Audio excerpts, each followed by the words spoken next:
Oui, salut les amis, salut tout le monde et bienvenue dans cette vidéo. Pour ceux qui ne le connaissent pas, c'est Daily Montana comme c'est écrit dans ma chaîne.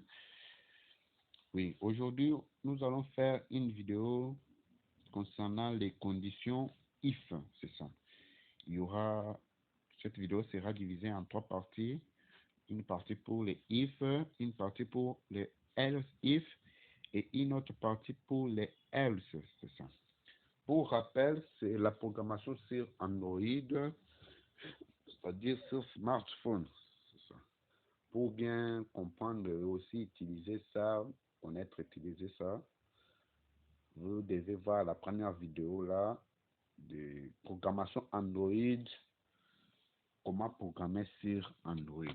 Mais nous ne sommes pas là pour aller très vite et gagner du temps. Il faut d'abord savoir les if, les conditions if, c'est quoi?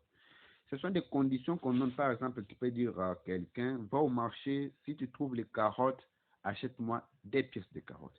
Mais si tu ne trouves pas les carottes, achète-moi des tomates. C'est ça.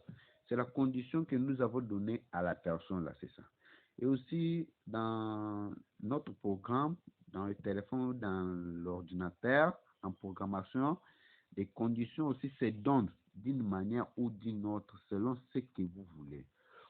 Mais ça aide à tester des valeurs. Si la valeur telle est 5, si les notes telles est 6, et ça commence avec autant, si ça termine avec autant, fais-moi ceci, on peut commander cela dans la programmation. Mais pour bien connaître et aussi faire cela, il faut comprendre que la programmation, c'est ce qui nous vient dans la tête, c'est ce que nous avons dans la tête et que nous voulons faire sortir ça et le faire comprendre à notre machine, c'est ça. Si vous faites seulement les choses comme ça, parce que celle-ci a fait ou l'autre l'a fait, vous ne comprendrez pas, c'est ça. On va commencer aujourd'hui avec les if.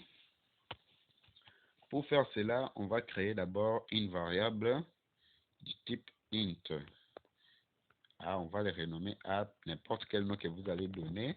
Mais moi, j'utilise d'abord A pour que ça puisse marcher un peu rapidement. Je vais dire de sorte qu'on puisse écrire là-bas. C'est que vous allez écrire, que je puisse les récupérer.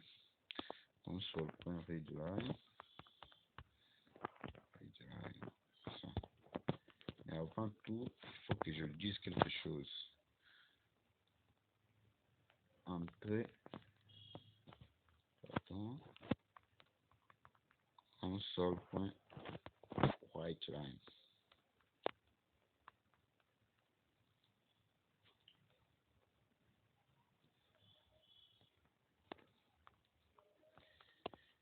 Entrer un nombre, c'est ça, c'est ce que nous allons lui dire à la personne d'abord. Si on essaie de compiler, ça va prendre un peu de minutes, mais on va patienter. Il faut chaque fois faire ceci pour se rendre compte si nous sommes à la bonne position de commencer à programmer. Parce que tu peux avoir fait l'erreur, c'est ça. C'est comme il nous a dit, impossible de convertir explicitement les types string en int, c'est ça. Il faut commencer à compiler chaque fois avant de faire quoi que ce soit pour regarder les erreurs se trouvent où. Sinon, vous allez vous perdre, c'est ça. On va les convertir directement. C'est ça, c'est ce qu'on avait besoin de savoir. Alors, la personne va entrer une valeur ici qui sera renvoyée directement en A et aussi ça sera converti en int. Maintenant, nous allons appliquer les if pour partir vite. Je vous avais dit, les if, ce sont des conditions qu'on pose. On peut dire, si la personne entre là-bas 5, si la personne entre là-bas 5, c'est-à-dire si A égale à 5, vous allez dire comment tu vas lui écrire ça. On peut dire par exemple console white line. Vous allez dire les nombres que vous avez,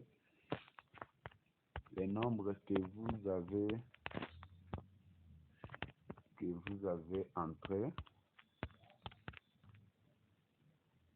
nombre que vous avez entré est 5. On peut dire par exemple comme ça, on peut dire plus. Ça, c'est la concaténation. Pour ceux qui ne le savent pas, c'est la concaténation. Si on essaie d'exécuter, vous allez voir, c'est impossible d'appliquer l'opération aux opérations de type int string. C'est ça. Excusez. Ça, ce n'est pas du type string. Moi, j'ai fait un string. Il faut commencer à vérifier chaque fois pour ne pas générer les erreurs. Il nous dit entrer un nom. Si on entre 5, vous allez voir, il nous dit le nombre que vous avez entré est 5. C'est ça. Ce sont les conditions qu'on lui a posées. Il a dit si tu détectes qu'il y a 5 écrits, il faut me faire ceci, il faut me faire cela. Alors, si on peut dire par exemple, si il détecte qu'on a écrit 50, il nous dit le nombre que vous avez entré est la moitié plutôt. La moitié de et la moitié de 100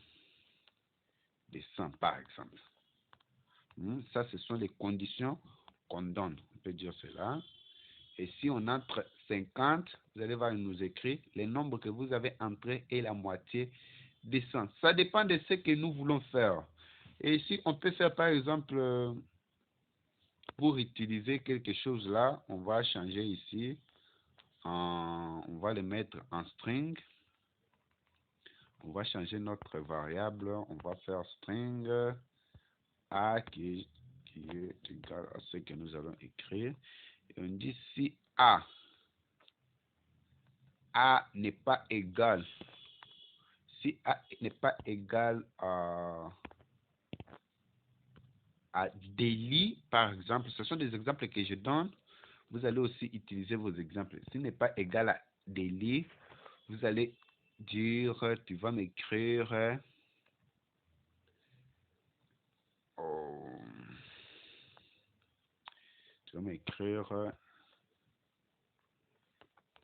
le nom est incorrect. Ça, c'est ce qu'on peut dire pour seulement l'exemple.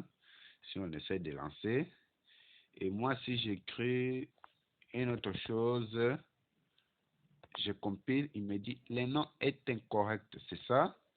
Maintenant, si j'essaie d'écrire délit, attendez, vous allez voir, si j'écris délit, il ne dit rien parce qu'on n'a pas utilisé la condition else ou else if, pardon, parce qu'on n'a pas utilisé cela. C'est ça.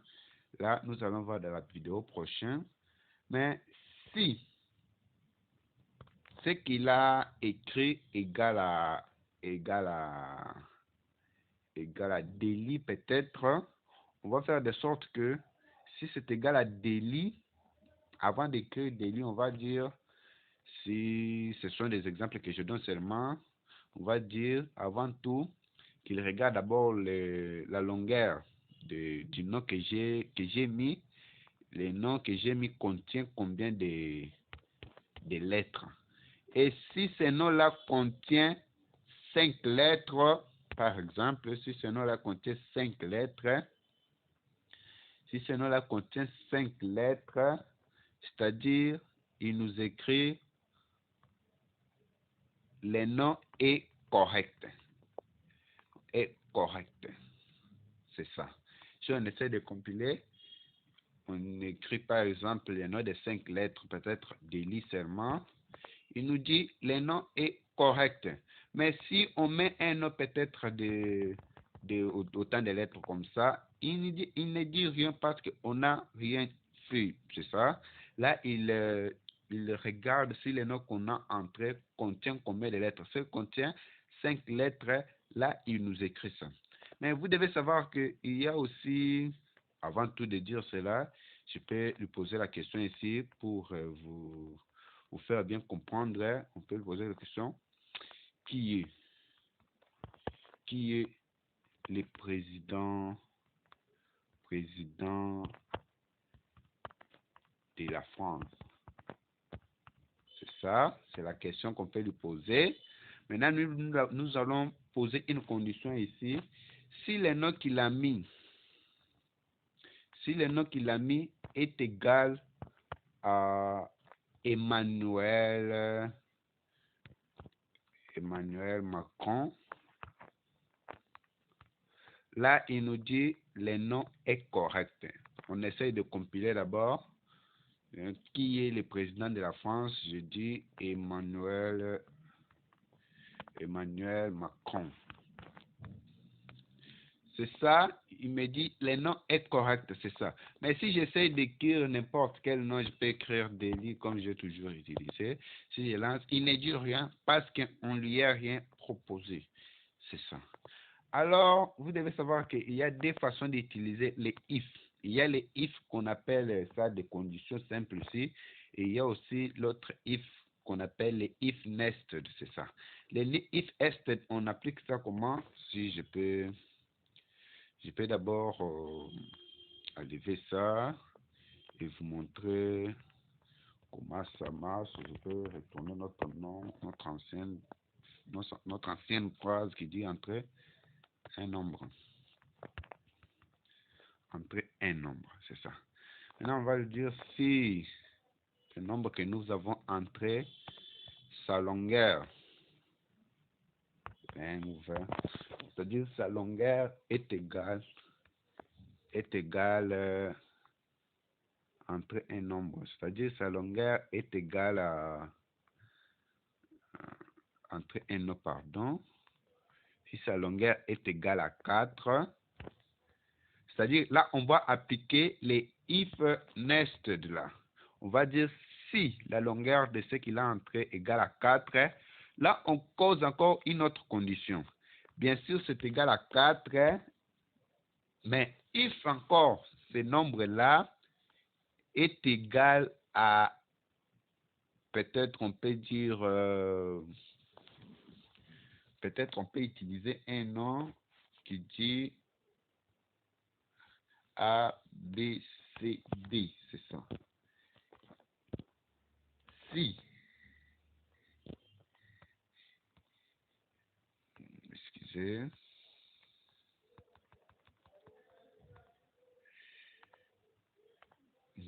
si le nom qu'il a entré est égal à 4 ou contient la longueur de 4 nombres ou lettres, c'est-à-dire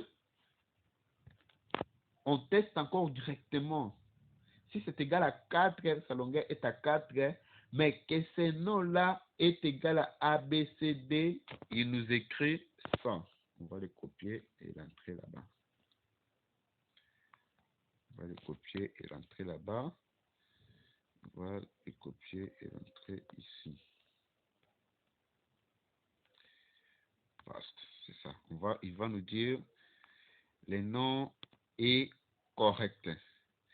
Mais si les lengths là, les noms que nous avons entrés est correct et sa longueur est 4, il nous écrit encore la longueur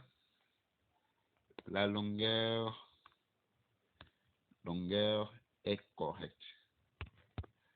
Longueur est correcte. La longueur est correcte. C'est ça, ça dépend de ce que vous allez faire. Si on essaie de compiler, vous allez voir, on nous dit entre un nom. Nous allons d'abord essayer d'écrire A, B, C, D. Et si on lance, il nous dit la longueur est correcte. C'est ça. La longueur est correcte. C'est ça. Maintenant, il n'a pas utilisé ça. C'est-à-dire, ça, c'est devenu faux. C'est false. Pourquoi? Parce qu'il n'a pas utilisé ça. Pourquoi il n'a pas utilisé ça? Parce qu'ici, nous avons commencé avec les A majuscules. Tant que là-bas, nous avons commencé avec, c'est-à-dire, ça vu comme c'est un autre nom. C'est-à-dire, quand on utilise les if nested, si la condition première est correcte, il affiche les résultats de notre condition, de notre première condition. Mais si La condition deuxième est correcte. Là, il affiche ça, il n'affiche pas ce qui est en haut. C'est ça. Mais on va essayer de compiler encore. On va commencer avec A majuscule, A, B, C, D. On va dire, là, il va nous sortir des messages. Le nom est correct, la longueur est correcte. Mais regardez, si on essaye de... Parce que notre première condition dit, il faut d'abord que la longueur soit à 4. Mais si la longueur est à 4, là, les autres ici vont s'afficher. Mais on va essayer de mettre un nom comme Delhi qui a 5 lettres. Rien ne s'affiche. Pourquoi? Parce qu'on n'a pas indiqué les else ou else if, c'est ça. C'est-à-dire, il a pris ça, il a testé ça. Quand c'est sorti correct, ça, si c'est incorrect, là, ça s'en sort pas. Parce qu'il lui a dit, si ça c'est correct, là, ce qui est en intérieur, ça reste. C'est ce qu'on utilise souvent pour les mots de passe, pour utiliser les mots de passe. On dit, si ici, si notre mot de passe égale, le mot d'abord contient 4 lettres, notre mot de passe sera de 4 lettres. Après, il constate que le mot de passe là contient notre mot de passe, là, il accepte, c'est ça. Bien. Là, nous allons nous retrouver à la deuxième vidéo pour voir maintenant les if ou les else if, c'est ça. Parce qu'ici, nous avons vu, il envoie les résultats, mais les contraires, il n'envoie pas. Pour qu'il envoie les contraires, il faut les else if, c'est ça. Abonnez-vous pour ceux qui ne sont pas abonnés et on va se retrouver pour la prochaine vidéo.